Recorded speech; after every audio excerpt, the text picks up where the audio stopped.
Far to the east, over ranges and rivers, lies a single solitary peak. The dwarves are determined to reclaim their homeland.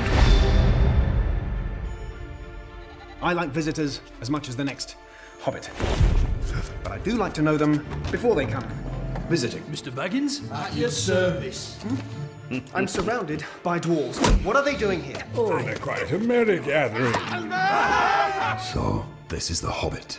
You asked me to find the 14th member of this company, and I have chosen Mr. Baggins. Me? No. Hobbits can pass unseen by most if they choose, which gives us a distinct advantage. We will seize this chance to take back Erebor!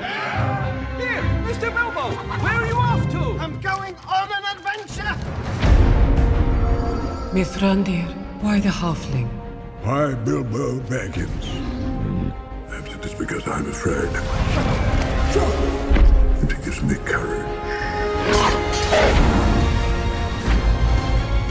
So this is your purpose? To enter the mountain? What of it? There are some who would not deem it wise. A dark power has found a way back into the world. Why don't we have a game of riddles? And if it loses, what then? Well, if it loses precious, then we eat it. If Baggins loses, we eat it whole. Fair enough.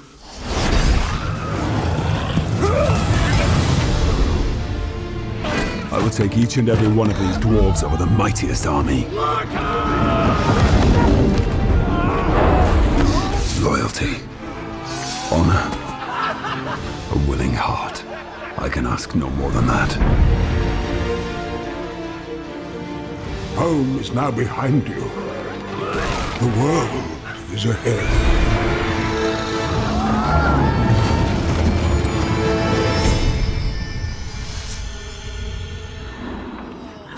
Well, that could have been worse.